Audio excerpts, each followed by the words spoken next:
Wow.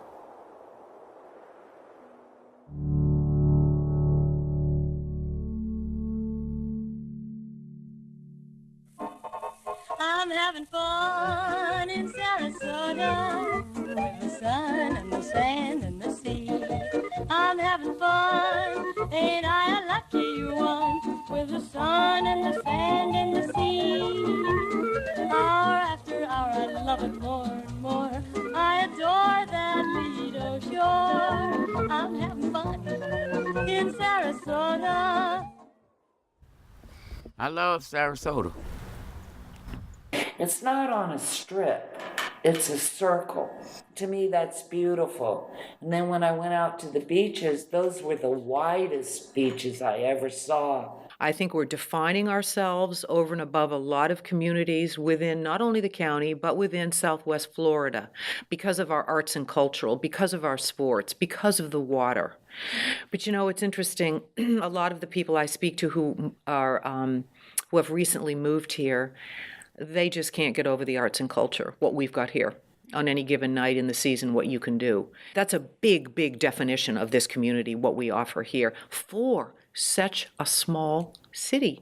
I mean, we are 51,000 people. There are over 4,500 people employed full-time in the arts in Sarasota County.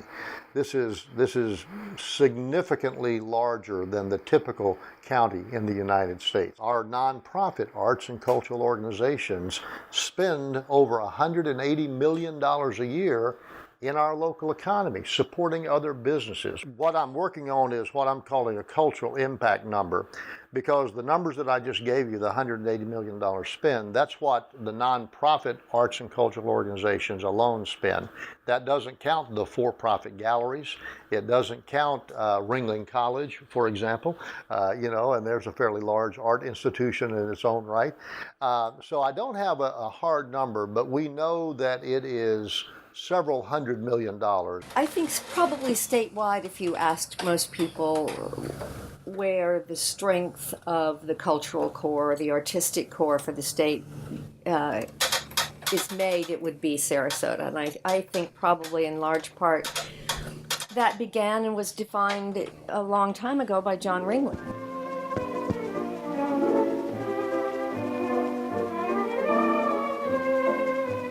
Ringling envisioned in Florida an epicenter of culture, even more impressive and complete than that which in ancient times existed on the sun-bathed shores of the Mediterranean. The erection of his great home was his first step in this direction, but it was only a minor part of the overall plan, a much greater project.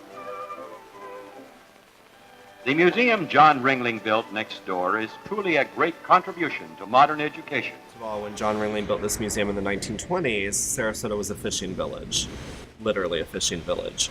Most of it didn't have electricity, so there was no local art to really foster and to bring into the museum.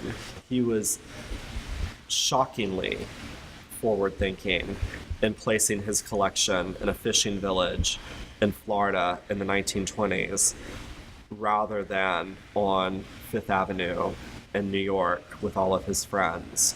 And so that, I think we have to always be aware and humbled by the incredible vision that John Ringling had. John Ringling? Yeah, art place with the antique pictures. I went in and based and looked at the pictures. I said, man, it was awesome, and I'd be rubbing the pictures, getting a sense in the feel of the picture, how it felt, and looking at the diaphragms and studying the pictures. The Ringling Art School, the Allied Arts Council, many galleries, and a dynamic art association fortifies Sarasota as a leading art center. Sarasota has long been accepted as a cultural center and a mecca for artists. For some people, if you're interested in that sort of thing, then I think it's okay. But for those who aren't interested in the arts, the opera, the symphony, the ballet, nothing for them. Nothing.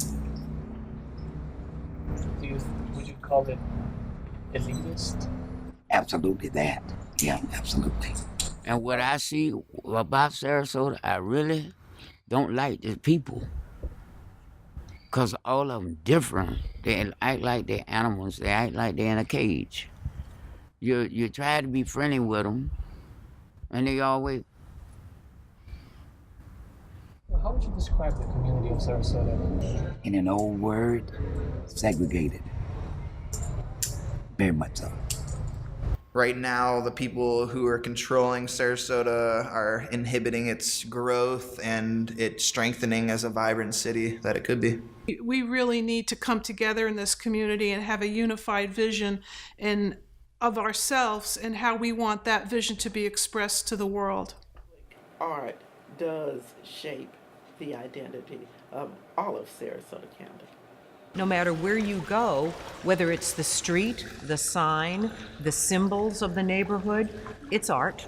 It's all about how they want you to view their neighborhood. What kind of community is it is really demonstrated, I think, by its public art. How do we get one symbol that would apply to everybody? There's different sculptures all over town. We have one right in front of City Hall that's called Nobody's Listening. How appropriate. I think that all of the different pockets of the city have their own identity. Ladies and gentlemen, I would like to introduce myself. May I have a fanfare, please?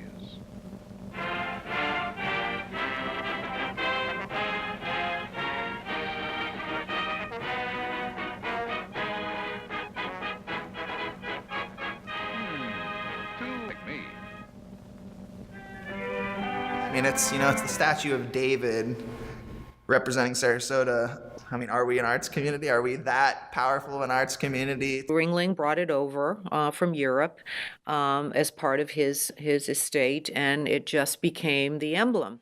Standing guard over this great trust of the people is a huge bronze cast of Michelangelo's heroic statue of David, a mighty symbol of strength. John Ringling's priceless gift to the people, this museum in his home, is a trust of honor. Do you know that the logo, the city's current logo, was designed by students from Ringling? We still have a seal, a historical seal that is the official seal of the city of Sarasota. Ken Thompson was the city manager of Sarasota.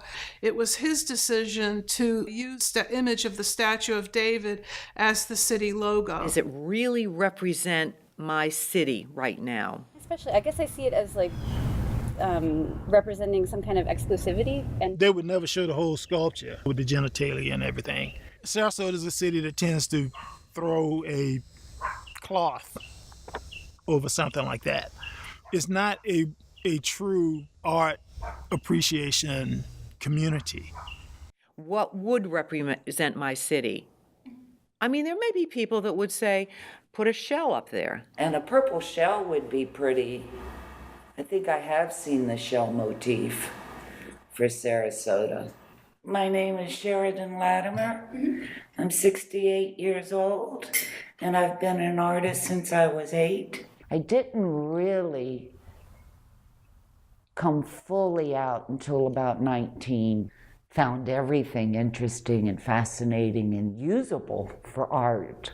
How can you pass up an odd piece of glitter that's on the ground? I just can't. And I don't know. And lots of times I'll pick something up and it's exactly what I'm looking for to fit into what I'm doing. And I love that. It's like I've discovered, I don't know, gold or something. Did that hurt you when I did? I'm sorry, I saw that. I'm having fun, ain't I a lucky one, with the sun and the sand and the sea.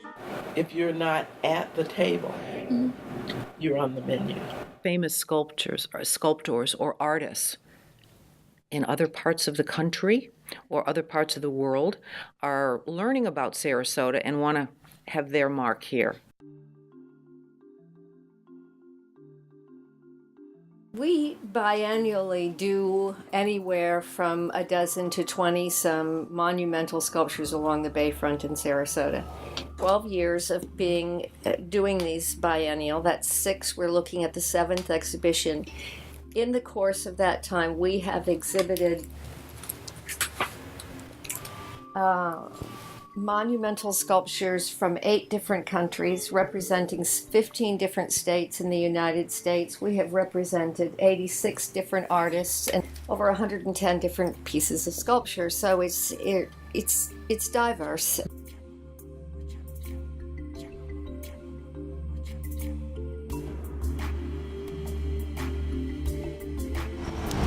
Complexus was part of our season 6. It was done by artist John Henry, who is a nationally and internationally acclaimed artist. He also happened to be the curator of our entire exhibition. So this piece sits at what we consider a gateway. It's an intersection of the Island Causeway and the Highway 41.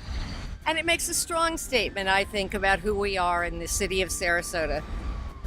The image that it is projecting is that, and it probably causes some discontent among the local art community, but I think the image that it's presenting is the local folks aren't good enough. I don't know why local artists aren't used more. I don't know why. It would make sense, don't you think? Certainly would be cheaper if they would utilize the artists that are already here. Board member for Season of Sculpture recently went about a fundraiser, raised the money, $550,000. It's been purchased, and it will be a gift to the city. People have the right to have fundraisers to bring art. We voted on that at City Commission a couple of months ago. I think we have so many types of art in this community that I don't want to focus that, well, they had to raise $500,000 for that one, but that one couldn't get that kind of money, Instead of buying the $500,000 piece of art, they supported local artists. I don't think it'll happen, but I think it should. The history of Western art is follow the money, so there's nothing new about that in Sarasota's story. Sarasota's never ready for anything new. And anytime we do anything new or different, it always becomes a big brouhaha. On a large scale, if there was anything that was to be blown up or tried to be put in the public spotlight, we would have a lot of opinions from the older crowd. What's happened as the demographics have changed and it's become more of a retirement community, that the arts have tended to become a bit more conservative for a couple of reasons. The main one, quite frankly, is economics. There is a bit of everything for everyone here in Sarasota. Educational, physical, and cultural pursuits for young and old alike. I'm having fun in Sarasota with the sun and the sand and the sea. I'm having fun, ain't I lucky? Unconditional Surrender was a part of our 5th season. Imposing image on our bayfront, and the bayfront is our most prized vista. Having this statue there of a questionable subjective value, it's defining Sarasota. And Sarasota promotes itself as a cultural community of a high regard. Who is really in control here in Sarasota, and people that do control things and have an impact here locally with public art, they find stuff like that to be art. A lot of the people who were on the arts committee at that time were supposed to be looking over and judging the art for the city of Sarasota. I think they were wrong, because I'm going back to the idea that I had before, that they were criticizing someone else's art. Okay, the commission was put on a spot then to make an aesthetic decision. That's right. Should we have been in that spot? That's another question. That's an open-ended question. And I'm concerned about us being that arbiter. It's not a one-of-a-kind piece of art. And it also is a unauthorized derivative of the famous photograph of Alfred Eisenstadt, VJ Day in Times Square. I would use that as a perfect example of public art becoming politicized. one man called me un-American at the table. He said, if you vote against this, you are not an American. Wow. Don't tell me about being an American. I've had a cousin killed in Vietnam. Everybody in my family's been in the military. I understand it. That statue is significant. But I had to make a policy decision here based on all of you speaking to me, not just one side. And the ones that are the most vocal were in favor of it. I was in the Navy when I met my wife. When you came home from Vietnam, and I remember her standing on the deck. It was a very emotional thing. I get emotional now. 46 years. But it is. It brings back a lot of memories for those of us who served our country and the memory. And that is really the iconic picture of the end of it all. I had my parents have their picture taken there before they died. That was extremely meaningful to them. Now that went beyond art. The placement of the statue is very bad. It's very close to a highway, and we've seen the result of it being too close to a highway where somebody's Mercedes ended up in it. A sailor and nurse locked in an eternal kiss along Sarasota's bayfront are now laying on the ground. At around noon on Thursday, the statue was hit by a 62-year-old driver who police believe was suffering from a medical problem. She was treated for minor injuries at Sarasota Memorial Hospital. The car was lodged in the sailor's right leg, compromising the statue's structural integrity. So instead of taking the statue apart, city engineers decided to use a crane to support the statue while removing the car. Is it the ideal place for it to be? Probably not. But I also don't agree with those who go, well, we should have put it out on, some peninsula somewhere that people wouldn't get a chance to see it. I mean, one of the advantages to it is the people like it. Oh boy, this is gorgeous. That's the lady that the soldier came and kissed. This is what it's about. This is what it's about. Meeting people, having a relationship with the world like this, with the people around you. And when you find a true love and somebody meant for you, this is what it's all about. I like that. If I was a black man there, then people would look at this in a very different kind of way. Probably in a violent kind of way. And I see the public liking it and taking photos in front of it and everything, but to me it's still not fine art. You're going to have people visiting this thing. There's one in San Diego. They're going to come to Sarasota to visit Unconditional Surrender. That's an economic decision. They're going to stay in our hotels. So balancing art and economics, it's tricky. People a lot of times buy art because of the name.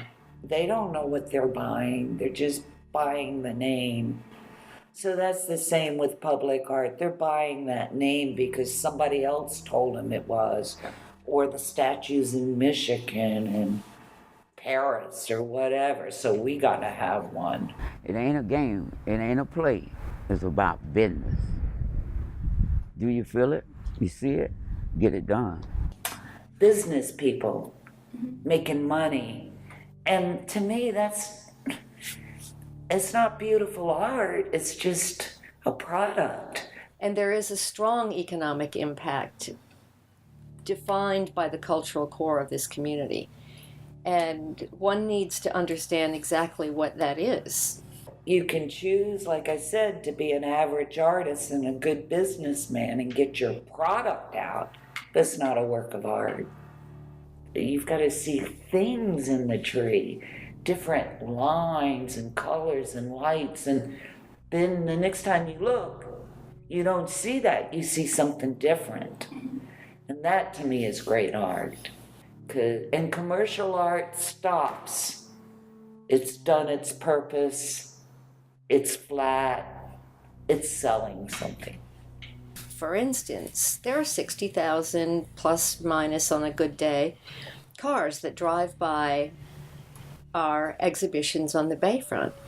It's pretty hard to drive by there and not see that. It's pretty hard to see those sculptures and not have that make a determination about, number one, do you want to have dinner at Marina Jack's because you can see the sculptures? Do you want to go downtown so that you can walk around and see the sculptures? Do you want to spend another night here?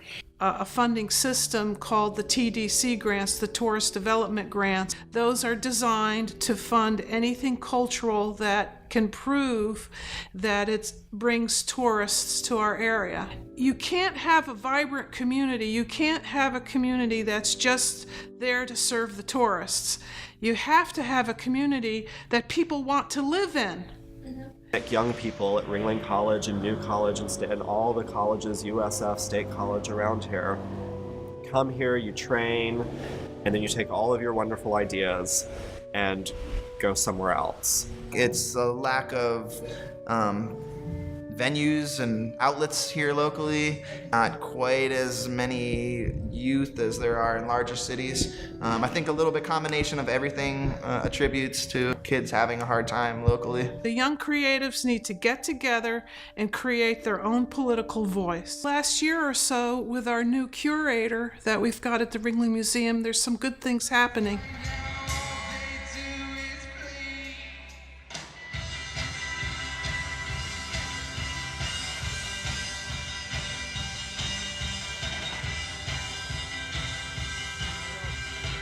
Well, Ringling Underground was a collaborative effort from the start, and that's actually, I would say, the principal characteristic of the program that was designed really to engage a younger audience, but again, would be open to all. Museum is having performance artists and crazy installations with lights and things hanging from trees, and I'm involved with a really good thing, like an institution that wants to move forward, that wants to support young artists, that wants to create a venue and an outlet for younger people. I mean, under 40, I guess, but or maybe under 60, I guess. That's what I mean.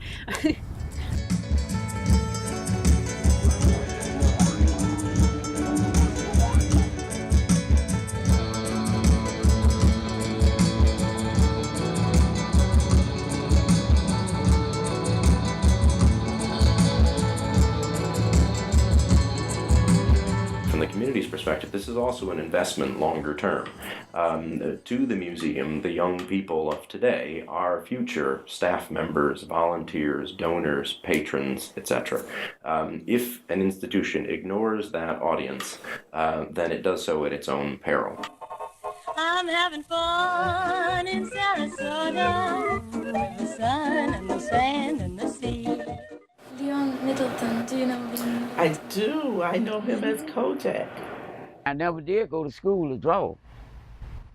Just 6 years ago, I just took it up on my own, because I've been on the street 46 years. I actually have a piece of his artwork. Oh, you do? I bought from the through the I Am Home project.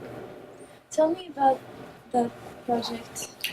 I think it was an outstanding opportunity to showcase the huge talent among our homeless residents. I came and got the show. I was the highest paying artist in Sarasota, even a gallerist. And now, that's all I want to do is paint and draw, paint and draw. I was sad to see the project go away, and I think it went away basically because of lack of funding. There is not a good representation of African American art, Latino art, at all here in Sarasota, and I think that's a real failing. I really believe that's a huge failing of this community. Again, look at the arts organizations. Do you see a lot of minorities in the audiences? I believe personally that there still is a line, and I think that line is Fruitville Road. Remember, they put the railroad track between the black and the white. Remember that, what they were doing, separating it, all right? You stay across the track, don't come on this side. There is predominantly black community in Sarasota called Newtown.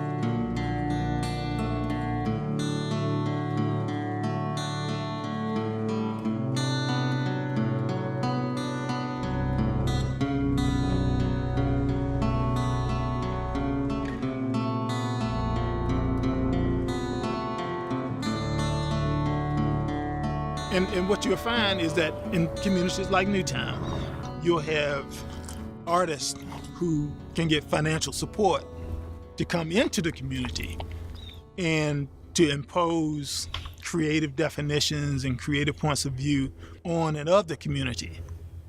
But you don't really find that support going to people in the community and of the community to do the same thing. No, listen to me. Step back here. I want my brother. I want my brother to ask me this. What? Who out of Sarasota told you that this is what we want? Somebody. Who out of Sarasota? No, what happened was I was given. They sent me information about what they want. They wanted the piece to connect to the community. That's all I had. All right. Somebody got in touch with you and said that they wanted a sculpture that comes. No. I had to go through a jury process against. Yeah, but I'm just trying to say who got in touch. Yeah. No. Listen to me. I'm trying to say who got in touch with you to let you know what's going on with it. That we want the sculpture. Well, whether the city of Sarasota. Once I had the idea. Who got? Whether the Sarasota got in touch with you first? Let me finish. But it wasn't you first. They do what they want to do. They put what they want, when they want, how, and why, without asking us what we want. In Fred Atkins Park, that artwork, in my personal opinion, it is not reflective of that community. This is supposed to be a community park, and it was too much nudity. And it's been vandalized several times, and I think that is the reason for the vandalism, because it wasn't a local artist. And I'm going to tell you why I believe that. I worked for Goodwill Industries, and they hired me to run the store that they built in Newtown at Osprey and Dodger MLK Way. It's not a store anymore, but it's still a building that the community gravitates to find jobs, homes. The subcontractors was from Newtown, lived in Newtown, hired local people. To this day, that building has not had one act of vandalism. And I think it is because they were at the table. Can I show you what I would have liked? Yeah.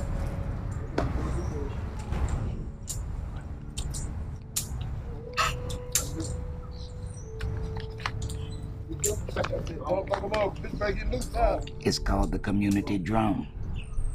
It would have been very appropriate here if this is a gathering place. Would have been very appropriate. That would have been my choice. That's what I see. A different fashion, the expression that the lure you can see is totally different. It looked like death to me.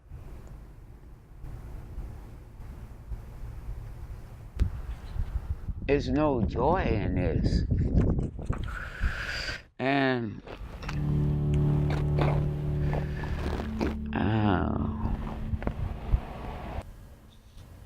what is it? Is it Fast Life or Fat Lie? Hi, I'm Joey Panek, and you're watching Art Whisperer TV. And it seems not since the Great Wall of China has one wall caused so much controversy. MTO, a world-renowned graffiti and street art artist from Berlin, was here in Sarasota and did this wall as a series of vertical art. Did you have any idea it was going to cause this kind of controversy? None. None. I honestly, I can't imagine the people that, the numbers of the people that come down and see. And it's been this way all day long. Just one car after another after another. I mean, you look out there right now, there's people taking pictures of it, And I don't know if you've seen any of the photographs of how well this thing, actually does photograph. It's pretty powerful. Do you think the popularity will save it? I think if there were a vote right now, it would be a survivor for sure. The only time I've seen hands like that is gang signals. That's all I know about that. I don't. It was just in the wrong area. It shouldn't have been there. There's already that connotation of gangs and things in that part. I was born and raised over there where this was. And we called it Overtown. It was the heart of the black area at the time. In 10th Street going north was totally white. But that, with the way things have changed and with the integration of the area, those of us who have been here don't think this needs to be an entrance to a community. Not just ours, nobody's. A number of people from Newtown showed their support and, gave their opinions. And, one young mother that was actually in there, she had, I think, 2 or 3 kids with her of her own. And, the whole time she just kept saying that this mural is not going to impact my children's life.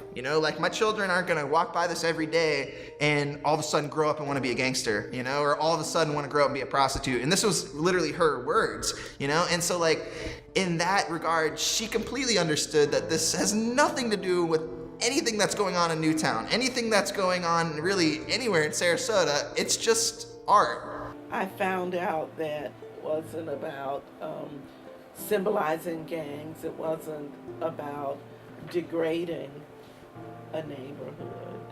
He was talking about how fast life is. I made a decision as mayor to remove it. They never even bothered to treat the wall before they painted it, so it must have always intended to be temporary. If anything, I think the city should be encouraging more murals and more expressive murals. I understand the concern about the gang culture, and also it's very close to an area. The year that